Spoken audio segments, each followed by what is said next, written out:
अगर मैं आपसे कहूं कि इधर ट्रंप ने जब मोदी और भारत की धज्जियां उड़ाई ना, अरे तो उधर जयशंकर साहब फ्रांस में पहुंचकर अमेरिका की धज्जी उड़ा चुके हैं। लेकिन भाई साहब जब भी आप सुनोगे कि आखिरकार इन लोगों ने क्या कहा ना, तो आप खुद कहोगे कि अरे भाई साहब खुलेआम ऐसा ऐलान कर दिया। अरे जयशंकर साहब ही नहीं बल्कि वहां फ्रांस के जो राष्ट्रपति हैं उन्होंने खुद ऐलान कर दिया और कहा कि जो अभी अमेरिका कर रहा है ना, अरे क्या कर रहा है उसके बारे में आगे चर्चा करेंगे। लेकिन आखिरकार आपके एस जयशंकर साहब जो कि भारत के विदेश मंत्री हैं, फॉरेन मिनिस्टर हैं, आखिरकार वो वहां पर पहुंचे क्यों? क्या कुछ अलग ही होने वाला है? और झटका तो अभी ट्रंप को इस टाइम जनवरी में नहीं, झटका इनको लगेगा फरवरी में 19 और 20 तारीख को।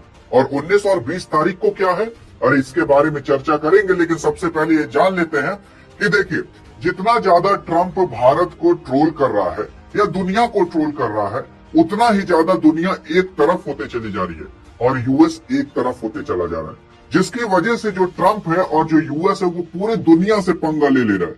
अरे जो इसके पास पहले देश हुआ करते थे, जो इसके करीबी हुआ करते थे, जैसे कनाडा, मैक्सिको, आपका वेनेजुएला, कोलंबिया, फ्रांस, ये सब यार एकदम जिगरी यार हुआ करते थे, जान दे सकते थे यूएस के लिए। लेकिन भाई साहब अब नहीं, अब एकदम कट्टर दुश्मन हो चुके हैं। अरे जब मैं वीडियो बना रहा था तो इसी टाइम ही भाई साहब ट्रंप ऐलान कर देता है कि हम जा रहे हैं मैक्सिको पर अटैक करने, वो भी लैंड अटैक करेंगे। और इसलिए करने जा रहे हैं क्योंकि मैक्सिको के माध्यम से 95% तक जो ड्रग्स होता है यहाँ पर सप्लाई होता है। अभी तक तो बहाना दिया था कि वेनेजुएला के माध्यम से होता है, लेकिन अब बहाना दे रहा है कि मैक्सिको के माध्यम से हो रहा है। अब मैक्सिको पर भी ये कब्जा करना चाहता है, जिसकी वजह से पूरी की पूरा उधर जो अमेरिका कॉन्टिनेंट के देश हैं वही एक तरफ हो जा रहे हैं, यूएस एक तरफ हो जा रहा है। यार सन 1800 के अंदर ना भाई साहब कुछ ऐसे नियम कानून बने थे कि यूएस कहा था कि इधर जो वेस्टर्न हेमिस्फीयर वाले देश रहेंगे, जो अमेरिका कॉन्टिनेंट के अंदर आएंगे, उनकी जिम्मेदारी हमारी रहेगी, हम संभालेंगे उन देशों को। अगर इस पर कोई अटैक किया ना तो अपनी खैर समझ लेगा। लेकिन आज वही देश यूएस के खिलाफ हो चुके हैं क्योंकि यूएस ही उन देशों पर अटैक करना चालू कर दिया। और जब ऐसा हुआ तो ये अपने ही पैर पर कुल्हाड़ी मार लिया। फिर ये आता है भारत के ऊपर, कहता है कि रसिया से तेल मत खरीदो, ये मत खरीदो, वो मत खरीदो।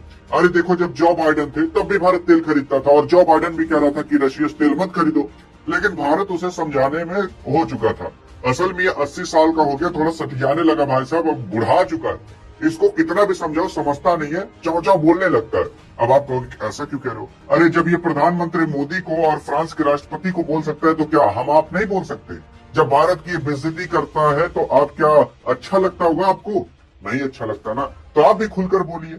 असल में यहाँ पर 500% टैरिफ लगाने की बात कर रहे हैं। इन सब के बारे में मैंने आपको डिटेल से पिछले वीडियो में बता दिया था, पिछले सेशन में, जहां पर आप काफी अच्छे समझ चुके थे। आज हम केवल डिस्कस करेंगे फ्रांस और इंडिया को लेकर। फ्रांस और इंडिया क्यों? अरे कुछ समय पहले जब ये चौचौ करना चालू किया था तो उसमें फ्रांस की बेइज्जती किया था प्लस इंडिया की बेइज्जती किया था। अरे इंडिया की तो कुछ ज्यादा बेइज्जती कर दिया था, लेकिन फ्रांस की तो उससे भी ज्यादा बेइज्जती किया था। जानते हो क्यों? असल में जब ये चौचौ कर रहा था तो कह रहा था कि इंडिया के जो प्रधानमंत्री मोदी हैं वो काफी अच्छे आदमी हैं, लेकिन उन्होंने मेरे पास फोन किया था कि सर मैं क्या आपसे मिल सकता हूँ? तो मैंने बुला दिया, या यस आप आकर मिल सकते हो। तो मतलब इस तरीके से प्रधानमंत्री की बेइज्जती कर रहा था, वो भी इंटरनेशनल लेवल पर। आप अगर इंटरनेशनल लेवल पर किसी लीडर की बेइज्जती करते हो, चलो आप चाहे प्रधानमंत्री मोदी के साथ रहो चाहे ना रहो, लेकिन अगर आप इंटरनेशनल लेवल पर किसी भी प्रधानमंत्री की बेइज्जती कर रहे हो तो आप पूरे देश की बेइज्जती कर रहे हो। इसका मतलब ये होता है। और इधर ये मैक्रोन की भी बेइज्जती कर रहे थे और मैक्रोन की तो घोर बेइज्जती कर दी है। इनका कहना था कि मैक्रोन मुझे ट्रंप कहता है, मिस्टर ट्रंप, मुझे सर नहीं कहता, वही मोदी है मुझे सर कहते हैं। और मतलब इनको सर ना बोलिए तो इनको खराब लग जाता है, मिस्टर ट्रंप करके बुलाइए तो इनको खराब लगता है। इनको सर कहिए, साहब कहिए, साहब गोल कहें आपके पहले धर लें उसके बाद कुछ बोले। ये कहता है कि जो मैक्रो है वो कुछ समय पहले मेरे पास लेकर आए थे, अगर आप कहिए तो मैं अपने देश के अंदर 200% बढ़ा दूं दवाई का दाम। और फिर उसके बाद इनकी नकल भी उतारता है।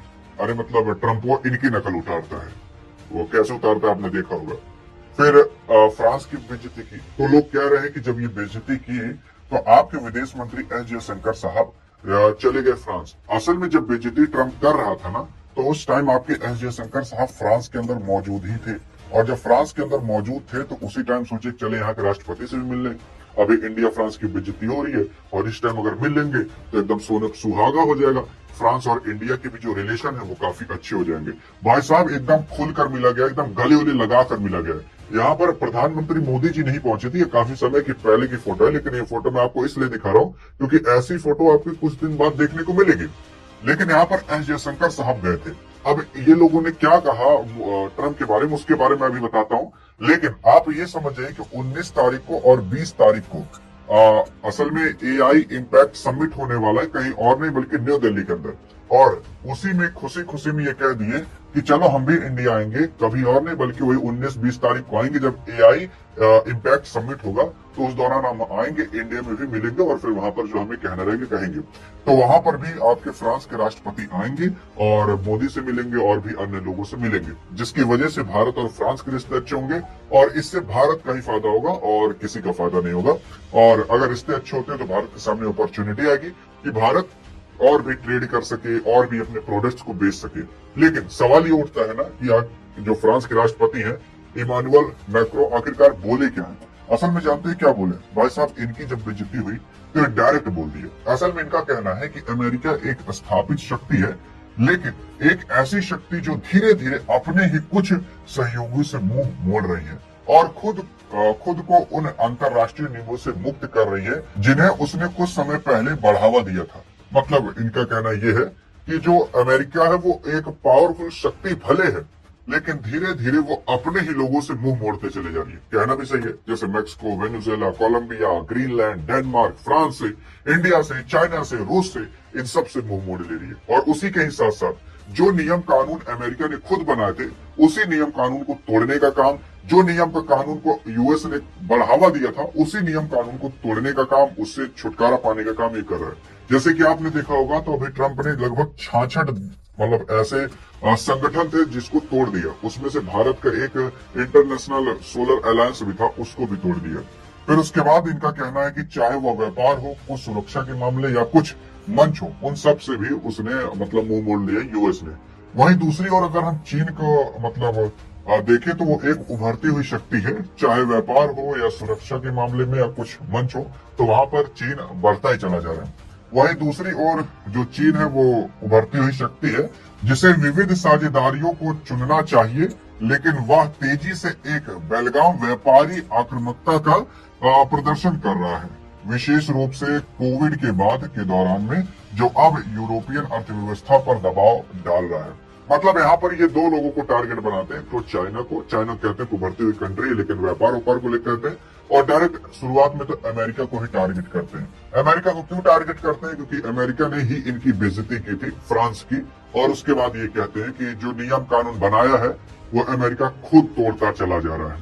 और हाँ, ऐसा कहना, आप सोच लीजिए कि अभी तक आपके प्रधानमंत्री मोदी जी खुलकर आकर ट्रंप के बारे में कुछ कहे नहीं, लेकिन अगर कुछ आप अमेरिका के बारे में कुछ भी बोल दे रहे हो उल्टा सीधा, तो बहुत बड़ी बात हो जाती है। वो दिखाता है कि आपके अंदर हिम्मत कितनी है, वो दिखाता है कि आपके अंदर कितनी क्रूरता अभी भरी है अमेरिका के खिलाफ। अगर आप थोड़ा सा भी बोल दे रहे हो तो माना जाता है कि भाई साहब आपने बहुत कुछ बोल दिया, जिसकी वजह से अब जो फ्रांस था वो भी अमेरिका के खिलाफ हो जा रहा है, और जितने देश अमेरिका के खिलाफ होंगे उतना ही देश इंडिया के करीब आते चले जाएंगे। जैसे चाइना जो है वो अमेरिका के खिलाफ हो रहा है, लेकिन चाइना अगर अमेरिका के खिलाफ होगा तो चाइना किसकी ओर आएगा? इंडिया की ओर आएगा, क्योंकि क्या करना है, ब्रिक्स को मजबूत करना है। और अगर ब्रिक्स को मजबूत करना है तो इंडिया, चाइना और रूस को एक साथ होना पड़ेगा, तभी हो पाएंगे। और जिसकी वजह से भारत के जो संबंध है दूसरे देश से वो अच्छे होते चले जा रहे हैं। हाँ, जैसे कि पाकिस्तान, बांग्लादेश से भी खराब है, लेकिन धीरे धीरे अगर इन दोनों को देश को छोड़ दें और बाकी देशों से ठीक ठाक होते चले जा रहे हैं। लेकिन क्या लगता है आपको कि ट्रंप यहाँ पर सही काम कर रहा है? गलत कर तो गलत रहा है, लेकिन उसमें भारत का काफी फायदा हो रहा है, तो होने दीजिए। इसी वजह से लोग शांत बैठे हैं, कह रहे हैं कि जब तक फायदा हो रहा है होने दो, क्योंकि संबंध ही अच्छे हो रहे हैं। जितना ट्रंप करेगा उतना ही लोग भारत की ओर खिंचते चले आएंगे। क्या लगता है कि जब 19 से 20 तारीख को आपके मैक्रो साहब आएंगे तो वहां पर क्या भाषण देंगे और क्या कह सकते हैं? लेकिन अगर ऐसी इंफॉर्मेशन चाहिए आपको ना, तो आपके लिए मैंने एक फ्री टेलीग्राम का चैनल बना दिया, डिस्क्रिप्शन में लिंक है, वहां पर जाकर ज्वाइन करते हैं, वहां भी मिल सकते हैं। और वहां पर भी आपको एकदम फैक्ट से भरी हुई चीजें और करंट अफेयर से चीजें मिलते रहेंगी। तब तक के लिए जय हिंद, जय भारत।